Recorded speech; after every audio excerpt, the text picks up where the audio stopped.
Une session spéciale Bretagne cette fois-ci. Quel temps fera-t-il et comment s'y adapter? Alors, la Bretagne fait quand même partie des régions les moins menacées par le réchauffement climatique, mais ça ne veut pas dire que la Bretagne n'est pas concernée non plus par les effets du réchauffement.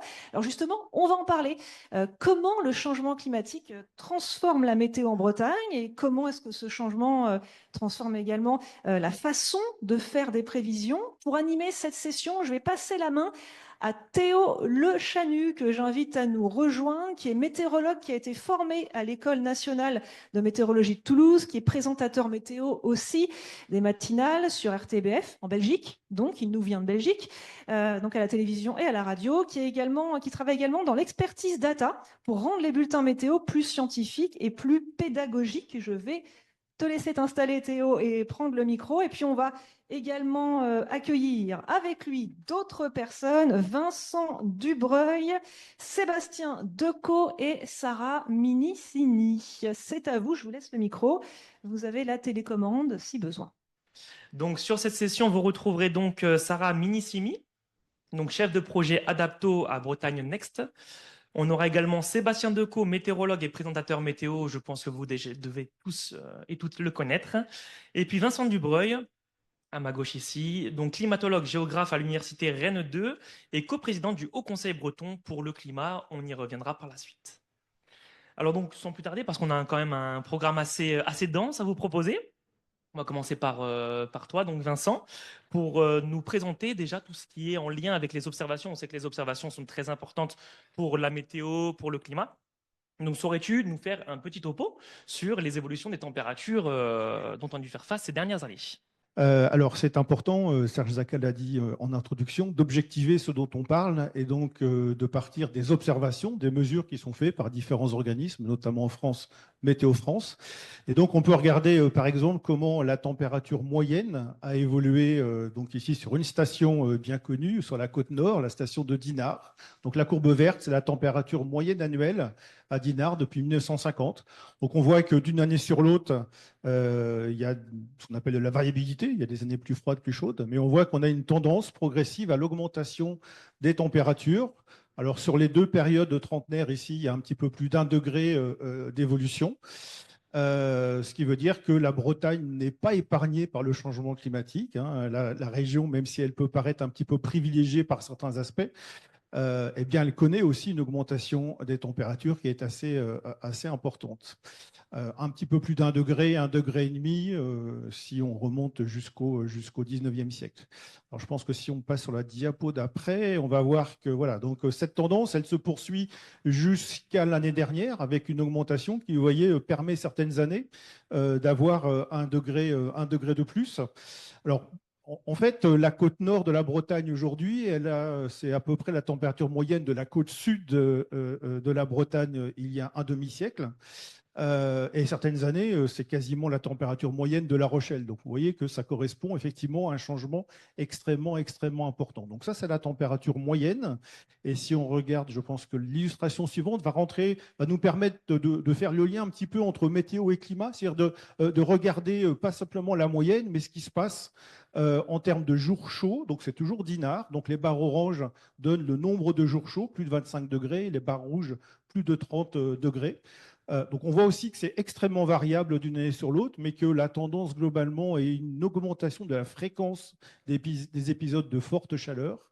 Et puis la ligne bleue reprend cette fois-ci l'autre extrême, entre guillemets, qui est le nombre de jours de gel, donc quand on a du froid. Donc là, vous voyez que c'est extrêmement variable. Il y a des années où il y a beaucoup de gel, des années où il n'y a pratiquement pas de gel. Et la tendance là aussi, hein, sur 40 ou 50 ans, elle est une diminution assez spectaculaire. Alors, peut-être juste pour terminer, si vous regardez en détail la partie gauche et la partie droite du graphique, c'est assez intéressant de regarder comment est-ce que dans les années 50, le bleu est toujours au-dessus du orange. C'est-à-dire qu'en fait, le climat moyen à Dinard était avec une nette plus grande fréquence du gel par rapport aux jours chauds. Le bleu est toujours au-dessus de l'orange. Et quand vous allez sur la partie droite du graphique, vous voyez comment est-ce que systématiquement, chaque année, le nombre de jours chauds devient bien supérieur au nombre de jours de gel. Donc au-delà de la moyenne, hein, ce qu'on ressent réellement, ce que nous, humains, ressentons, ce que les animaux, les plantes ressentent, c'est effectivement cette variabilité, cette tendance à long terme de la diminution de la fréquence du gel qui qui ne disparaît pas pour autant, et une augmentation de la fréquence des jours chauds, avec des chiffres observés ces dernières années qui sortent complètement de ce qu'on avait l'habitude de mesurer jusqu'à maintenant. Très bien, merci Vincent pour cette expertise. Alors du coup, maintenant, je vais me diriger en direction de Sébastien, qui va nous expliquer, notamment en prenant le cas concret de la situation de l'été 2022, pour rappel qui a été une situation vraiment avec des températures étouffantes à l'échelle de la France, mais aussi donc à l'échelle de la Bretagne. Donc Sébastien, peut-être un petit point sur cette situation? Oui, sur cette carte, vous avez les valeurs qui correspondent à la journée la plus chaude en Bretagne, jamais observée. Un séisme climatologique, j'ai repris cette phrase de François Jobard de Météo France qui avait publié cette phrase sur Twitter qui avait beaucoup de sens.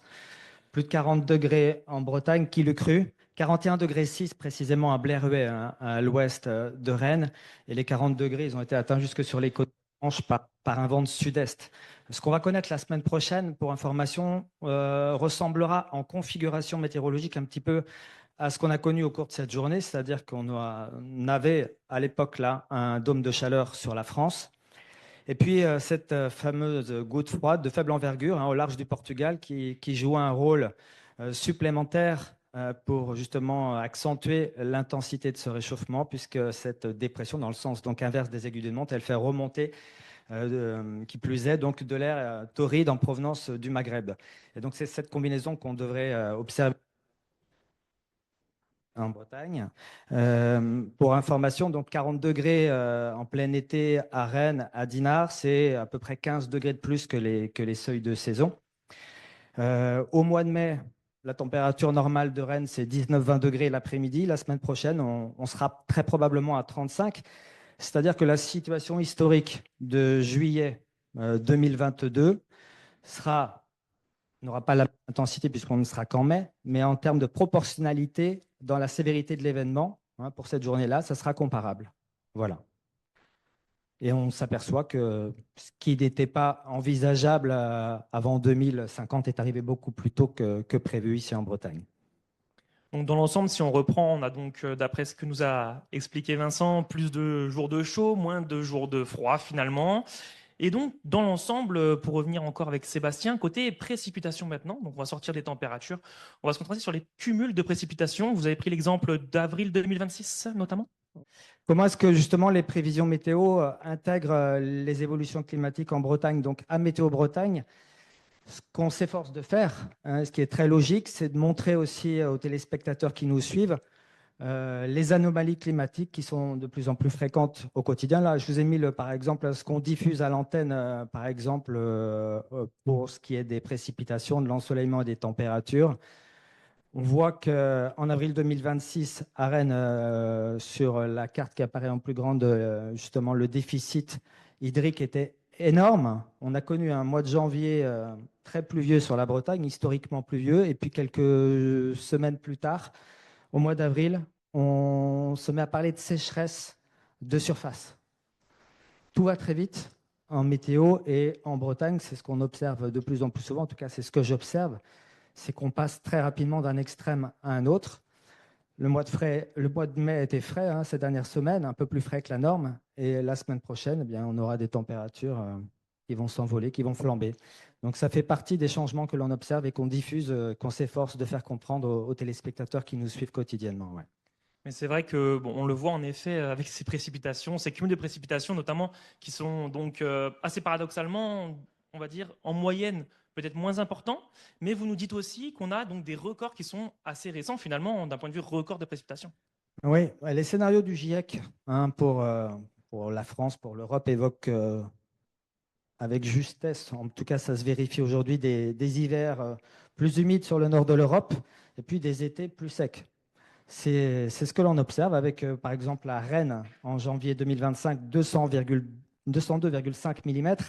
La norme, c'est 66-67 mm en cette période de l'année. C'est un record historique, c'est un record absolu, c'est-à-dire qu'il n'y a aucun mois, depuis l'ouverture de la station de Rennes-Saint-Jacques, on avait observé autant d'eau s'abattre donc, au cours d'un mois, que ce soit le mois de janvier ou un autre mois de l'année. Et dernièrement, à nouveau, des inondations historiques cet hiver, notamment dans le Finistère, dans les montagnes noires, avec des cumuls astronomiques. Quimper, 352 mm quasiment sur le mois. Quand on fait le calcul sur 3 mois d'hiver, il est tombé 800 mm à Quimper, avec des conséquences regrettables à nouveau sur ce secteur-là, mais aussi du côté de Quimperlé, par exemple, où ça se répète, hein, où c'est très difficile pour les gens qui vivent dans ces secteurs, puisqu'ils font face à des inondations très régulières. Et dès lors que tout rentre dans l'ordre et voilà, je me souviens d'avoir vu Vincent évoquer cela dans une vidéo. Il y a, d'un point de vue moral, énormément de souffrance pour ces gens-là. Et ce genre de situation, malheureusement, il se renouvelle de plus en plus souvent. Donc, on le voit en effet que le changement climatique est bien en place avec ce que vous nous avez dit, Sébastien, ou bien même Vincent. Et donc, pour revenir à vous, Vincent, c'est vrai que le changement climatique est bien en place, il s'établit, on voit le climat qui se dérègle en continu de manière générale. Sébastien, à juste titre, nous a parlé donc du GIEC, et Vincent également. On a donc différentes projections qui sont établies, notamment par le GIEC et d'autres. Peut-être nous faire un petit point là-dessus rapidement. Oui, alors on reprend la courbe verte que je vous ai montrée tout à l'heure avec le niveau 2022-2025, donc toujours sur Dinard. Donc le vert, c'est ce qui a été observé. Et donc la deuxième partie du graphique sur la droite, on intègre cette fois-ci les projections. Alors j'ai utilisé les scénarios du rapport précédent du GIEC. En gros, un scénario intermédiaire, c'est les points, la ligne orange, et puis un scénario pessimiste qui est plutôt sur les points rouges et la ligne rouge. Le scénario de référence, de la trajectoire de référence d'adaptation au changement climatique que l'État français a choisi depuis un peu plus d'1 an se situe à peu près entre les deux. Et donc, qu'est-ce qu'on observe? Alors que la température, d'ici la fin du siècle, va continuer à augmenter. Alors, entre parenthèses, le fait qu'on soit capable aujourd'hui d'avoir des modèles avec une résolution pour les projections climatiques, ça, c'est vraiment une avancée des 10 dernières années. On a beaucoup gagné en fiabilité, en précision, à la fois spatiale et temporelle. Et donc, on est capable de projeter quasiment au niveau de la commune maintenant ce genre de choses. Et donc, si on regarde ce qui pourrait se produire à Dinard, on voit que le niveau 2022 vers 2050, eh bien, il sera dépassé une année sur deux. Donc, en fait, ce qu'on a vécu comme exceptionnel, ce sera la norme en milieu de siècle, dans un peu moins d'un quart de siècle maintenant. Et en fin de siècle, notamment si on est sur une trajectoire pessimiste, les points rouges, eh bien, le niveau 2022, il sera systématiquement dépassé. C'est-à-dire que ce qui nous paraît aujourd'hui comme une année exceptionnellement chaude sera en fait dans le futur quelque chose qui sera froid, voire qui ne se produira plus, puisqu'on sera systématiquement au-dessus.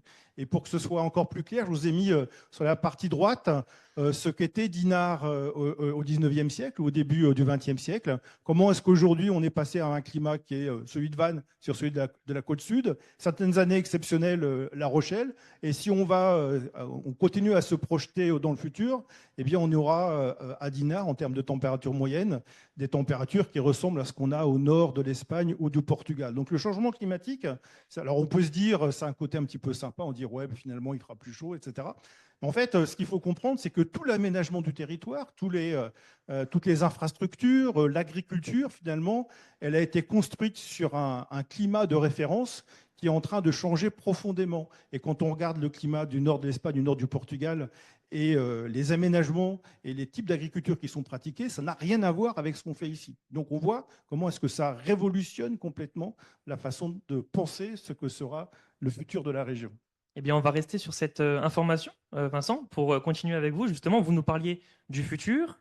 Donc, tout d'abord, le futur peut-être sur les précipitations pour commencer, et ensuite voir peut-être l'impact sur les différents secteurs, tels que vous le disiez, que ce soit donc l'agriculture ou alors les côtes et le littoral également. Alors, quand on regarde les projections climatiques, sur ce qui est des températures, en climatologie, on est assez confiant. C'est-à-dire que les modèles sont assez robustes et assez convergents sur le fait que les températures vont augmenter dans la gamme de ce que je viens de présenter. On est un petit peu plus prudent et on va utiliser davantage de conditionnels quand on va parler des précipitations. Sur la France, donc ça, c'est les travaux de Météo France, en moyenne annuelle, on voit que ça augmente, c'est la partie bleu-vert au nord, ça a plutôt tendance à augmenter au nord de la France, la partie jaune tout au sud avec plutôt une tendance à la baisse, et puis au milieu, et ça concerne la Bretagne, on a des hachures grises, ce qui veut dire que les modèles ne convergent pas, c'est-à-dire qu'on a un petit peu plus d'incertitude sur l'évolution future des précipitations, sur le niveau annuel. Et quand on regarde cette fois-ci les projections par saison, donc là on a un signal un petit peu plus robuste qui nous donne sur l'été plutôt, donc les cartes sont plutôt jaune-vert, ça veut dire plutôt une tendance à la baisse des précipitations. Et sur l'hiver, plutôt une tendance à l'augmentation. Alors, les cartes sont un petit peu complexes, mais elles donnent une idée un petit peu de l'incertitude qu'on a sur le signal. Le fait qu'on aura plus de sécheresse l'été, c'est quelque chose sur lequel on a beaucoup de certitude, parce que même si les précipitations ne baissent pas, comme les températures augmentent, et que la sécheresse, c'est une histoire d'offre et de demande entre les pluies et l'évaporation, eh bien, on aurait une augmentation des sécheresses dans le futur en Bretagne. Et comme on est une région où la ressource en eau est peu importante, on n'a pas de nappe profonde très importante, on a une tension qui risque d'arriver. Sur l'hiver, on a un petit peu plus d'incertitude. Globalement, la plupart des modèles donnent une augmentation des précipitations et une augmentation des phénomènes de précipitation intense, avec des possibilités importantes de fort ruissellement. Mais on a aussi des modèles qui nous disent que ça ne va pas forcément changer beaucoup en termes de volume. Voilà, donc on a une évolution finalement qu'il faut regarder un petit peu plus en détail entre l'été et l'hiver. Autre conséquence importante au niveau de la Bretagne, sur le littoral. On est une région littorale et donc la Bretagne elle est en première ligne à la fois sur l'exposition face aux tempêtes et aussi au phénomène de remontée du niveau de la mer. Alors, que viennent faire les cartes du Groenland et de l'Antarctique ici, mais en fait, ce qui se passe en Bretagne dépend beaucoup de la vitesse à laquelle vont fondre ces grandes calottes glaciaires, notamment celle du Groenland, qui est en rouge ici parce qu'on a des mesures satellitaires qui nous montrent que le niveau de fonte atteint des niveaux records depuis plusieurs années. Et puis, on a également des inquiétudes sur l'Antarctique de l'Ouest. Et donc ça entraîne une remontée du niveau de la mer, une érosion plus importante sur les côtes. Et il y a d'autres effets qui sont problématiques en Bretagne. Des eaux plus chaudes sont également plus acides. Ça a des conséquences sur la faune, dans les eaux autour de la région, et ça a des conséquences sur les productions d'huîtres, de moules, etc., etc. Donc il y a vraiment toute une série de conséquences qui sont importantes, et donc on en reparlera peut-être après, c'est qu'est-ce qu'on doit faire, hein. Il y a 3 mots qui sont mis tout à la fin ici: résister, on se protège, on fait des forteresses, on construit des digues, mais on sait que dans beaucoup de cas, c'est une maladaptation. Subir, on essaie de laisser sur la côte des choses qui sont de valeur moindre, on va le dire comme ça, ou reculer. Et donc, c'est beaucoup de réflexions qui sont en cours aujourd'hui. Finalement, laisser sur le littoral des espaces pour que la mer puisse continuer d'entrer et donc déplacer des constructions, des activités, etc. Ce qui est évidemment potentiellement un traumatisme pour les gens qui habitent ici depuis longtemps. En effet, pour les adaptations, on va y revenir juste après avec Sarah. Petit point très rapide, Vincent, peut-être sur le côté plutôt agriculture de cette adaptation. Alors ça, c'est un autre travail que nous avons réalisé dans le cadre du Haut Conseil breton pour le climat, dont je dirai quelques mots aussi. On a essayé de regarder, donc chaque année, on publie un bulletin qui permet de mettre un focus sur les impacts du changement climatique. Et donc l'année dernière, on a fait un gros travail sur l'agriculture. Alors le graphique est un petit peu complexe, mais l'idée est de regarder culture par culture, le maïs, la production de pommes, c'est importante. La Bretagne est une production de cidre. Et en fait, comment est-ce que les aléas climatiques vont évoluer dans le futur? Donc, il y a des plus gros soleils, il y a des plus gros thermomètres. Donc, comment est-ce que finalement les productions agricoles vont être impactées par le changement climatique? Et puis, l'autre volet qui est présent dans ce bulletin, que je vous encourage à aller télécharger sur notre site web, c'est aussi de voir un petit peu quelles solutions apporter. Donc, comment on peut faire évoluer les pratiques agricoles, le choix des cultures. Et quand on parle d'agriculture, il ne faut pas occulter le fait que ça dépend de ce que l'on mange et donc de nos choix alimentaires. Donc c'est un petit peu toute cette complexité-là qu'il faut avoir en tête quand on parle de changement climatique. En effet. Et donc on a d'ailleurs certaines personnes, excusez-moi, j'étais un petit peu trop vite. On a certaines personnes, donc comme notamment Sarah, qui travaille avec donc son organisme sur l'adaptation des entreprises et donc qui regarde comment les acteurs économiques arrivent justement à prendre le train en marche finalement pour avoir l'adaptation et on va dire s'adapter au mieux à ces enjeux économiques principalement. Oui, alors aujourd'hui, c'est vrai que le sujet de l'adaptation reste relativement récent pour les entreprises. Il commence quand même à émerger. Pourquoi? Parce que les impacts du changement climatique deviennent de plus en plus tangibles. On voit que le sujet commence aussi à s'installer dans le milieu économique, dans les réseaux. On le retrouve dans plusieurs événements professionnels.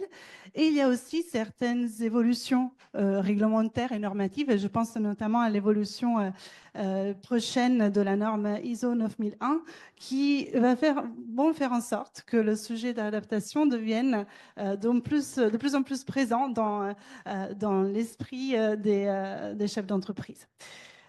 Bien évidemment, il y a des secteurs qui sont plus sensibles que d'autres, l'agriculture, l'économie du produit de la mer, aussi les gestionnaires des infrastructures et des réseaux. Mais ce qu'on remarque, c'est que malgré la disponibilité des données climatiques, le fait qu'il y ait de l'information sur le sujet qui est de plus en plus accessible, il y a encore beaucoup à faire en termes de sensibilisation et aussi d'accompagnement finalement au passage à l'action. Ce qu'on observe, c'est que les entreprises ont finalement du mal à traduire ces enjeux dans leur réalité quotidienne. Qu'est-ce que ces évolutions climatiques signifient pour mon activité, pour mon équipe, pour mon organisation, pour mes investissements? C'est des vraies questions. Et on se rend compte que la difficulté n'est pas seulement en termes de manque de connaissances ou de compétences techniques, il y a aussi une vraie difficulté qui concerne la capacité à se projeter. On a vu le temps long, la capacité à intégrer ce risque climatique dans la stratégie de l'entreprise, que ce soit à court, moyen et long terme. Il y a des enjeux liés à la mobilisation et à la structuration des équipes autour d'un sujet qui finalement n'est pas encore perçu comme prioritaire. Et donc le manque de temps, le manque de ressources sont souvent des freins. Donc il y a un vrai enjeu pour rendre ce sujet plus concret, plus accessible et aussi plus opérationnel pour les entreprises. On y reviendra par la suite avec Adapto notamment. C'est bien ça? Ouais. En effet, donc on va repasser la parole à Sébastien pour nous parler. Donc vous en aviez rapidement parlé au début de la présentation sur les nouveaux visuels, les nouveaux éléments qui sont en fait adaptés dans vos bulletins météo, notamment lorsque vous êtes en tant que présentateur. Et donc notamment, voici les visuels que vous pouvez mettre en œuvre, donc des records, etc. que vous mettez en avant, c'est ça? Voilà, Serge Zaka tout à l'heure évoquait le fait qu'il fallait communiquer sur des chiffres. Voilà des chiffres que l'on utilise par exemple à la fin de nos bulletins pour évoquer par exemple ici les records du mois d'avril en Bretagne, où il avait déjà fait très chaud, 18 records battus sur nos départements. Puis après, cette carte qu'on a mise en place depuis plusieurs années à Météo Bretagne, qui évoque les prévisions météo avec ce rapport à la norme qui est affiché en dessous, 15 à 18 degrés ici pour l'après-midi au mois d'avril, et puis les valeurs réellement prévues. Donc il y a des couleurs qui varient, plus la couleur vire au rouge, plus l'écart à la norme est important. Et je pense que ça, c'est une bonne manière de se rendre compte des évolutions climatiques. D'autre part, à Météo Bretagne, on essaye également d'être le plus chirurgical possible dès lors que des intempéries nous menacent. Voici par exemple nos cartes de risque d'intempéries telles qu'on les présente également, avec une zonation qui est infradépartementale. C'est ce qu'on voit ici, puis des couleurs qui sont un petit peu différentes que celles utilisées par Météo France. La zone grise, c'est une zone où il n'y a pas véritablement de risque. Le risque est modéré en jaune. Et puis entre ce jaune et ce orange, on a intercalé une couleur intermédiaire pour un risque qui est assez marqué. Et sur cette carte-ci, on voit le risque qui est relatif aux précipitations qu'on a connues là, il y a une quinzaine de jours. C'était le 5 mai où on a relevé jusqu'à, par exemple, 106 mm en 24 heures du côté de Mézières-sur-Couesnon au nord de Rennes. Donc nous avions zoné, non pas toutes les Vilaines, bien entendu, de cette couleur-là, mais on voyait effectivement des précipitations beaucoup plus intenses, beaucoup plus durables entre le pays de Fougères et puis le bassin rennais en passant par cette vallée du Couesnon, où ça aboutit justement même au retour de quelques crues sur le bassin de Lille et sur l'Illet au nord de Rennes, des crues au mois de mai, alors qu'on parlait de sécheresse de surface juste une semaine en avance. J'avais utilisé ce mot des crues, qui l'eût cru, finalement, à cette période-là où tout est allé très, très, très vite. Et en 2-3 mots peut-être, l'intérêt de ces nouvelles intégrations pour le grand public peut-être? Voilà, c'est d'être le plus précis possible. Je crois d'ailleurs savoir que Météo France travaille aussi sur ce projet de vigilance infradépartementale et que Une Samy session en parlera cet après-midi, en effet. cet après-midi. Donc c'est intéressant en tout cas. C'est beaucoup de travail en amont, mais c'est aussi beaucoup plus de précision pour ceux qui nous suivent. Oui. Ça, c'est sûr. Vincent, on vous redonne la parole, on te redonne la parole concernant donc, eh bien, notamment tout ce qui est îlots de chaleur urbains, donc pour voir l'impact en fait anthropique, l'impact de l'homme sur nos territoires. Voilà, donc là, on continue à descendre les échelles. On était sur de l'EPCI, enfin sur des ensembles de communes. Mais en fait, il faut voir que la ville, donc à une échelle très locale, elle va modifier le climat et notamment générer le phénomène d'îlot de chaleur urbain. Donc la ville, je l'ai mis ici, c'est une sorte d'accélérateur du changement climatique dans le sens où on va anticiper en ville ce que pourra être le climat de demain plus largement. Donc l'îlot de chaleur, c'est le fait que pendant la journée, les bâtiments en ville vont absorber la chaleur, restituer cette chaleur au cours de la nuit, et ce qui fait que la ville se refroidit moins vite que la campagne. Et donc, il y a une île de chaleur, dans un océan de fraîcheur qu'est la campagne. La ville apparaît comme une petite île chaude. On peut peut-être illustrer sur la diapositive suivante. Donc, pour suivre ça, avec différentes sociétés, on a mis en place tout un réseau. Donc, vous avez un petit QR code, vous avez un site web où en temps réel, on a 50 stations météo, 180 capteurs connectés qui nous permettent de voir en temps réel la température sur toute la métropole. Voilà, donc ça c'est quelque chose qui est un outil qui est complètement ouvert. Donc là, je vous ai fait un extrait du 4 juillet 2023 à 3 h du matin, où il faisait 11-12 dans la campagne rennaise, et dans le centre-ville, on avait 16 degrés. La journée du 17 au 18 juillet, dont a parlé Sébastien 2022, on avait 9 degrés d'écart entre le centre-ville de Rennes et la campagne. À 10 km à vol d'oiseau, la différence de température était plus importante qu'entre Lille et Marseille. L'organisme humain peut supporter les fortes températures du jour à condition de pouvoir récupérer pendant la nuit. Donc la température baisse en dessous de ce qu'on appelle le seuil de récupération physiologique. Ce que les épidémiologistes résument en disant que les gens meurent lors des vagues de chaleur, ils ne meurent pas seulement parce qu'il fait chaud le jour, mais ils meurent aussi parce qu'il ne fait pas suffisamment froid la nuit. Et les seuils d'alerte canicule combinent ces températures de jour et de nuit. Et donc, le petit graphique de droite montre les nuits tropicales dans la campagne rennaise en vert depuis 1945. Donc, vous voyez que dans les années 40-50, ça n'existait pas, par-ci, par-là. Et puis, on voit qu'au fur et à mesure qu'on va vers le présent, il y a de plus en plus de vert. Et en rouge, c'est ce qu'on mesure dans la ville de Rennes, donc les nuits tropicales. Donc, on voit comment l'accroissement des nuits tropicales en ville, il est particulièrement spectaculaire. Et avec un record de 8 nuits tropicales en 2022. Et je crois que la diapo d'après montre comment en 2023, on a pulvérisé. Alors, ça fait toujours marrer mes collègues de Nice et Toulouse. Eux, ils ont 40, 50, 60 nuits tropicales. Oui, ok, mais c'est un phénomène qu'ils connaissaient déjà. Nous, c'est quelque chose qui est nouveau pour nous. Donc, on voit que le changement climatique en ville, en fait, on combine le changement global et le changement local. Donc, ce qui montre qu'il est très important finalement d'agir. Donc, en quelques mots, on arrive sur la fin de notre session de parole. Donc, en quelques mots, Sarah, pour nous présenter le projet Adapto. Et puis, Vincent, tu pourras ensuite parler rapidement du Haut Conseil breton avant de redonner la parole à Karine. Alors, en effet, on a parlé tout à l'heure, j'ai parlé tout à l'heure des enjeux de sensibilisation, des enjeux aussi d'accompagnement finalement à l'action, à la montée en compétences.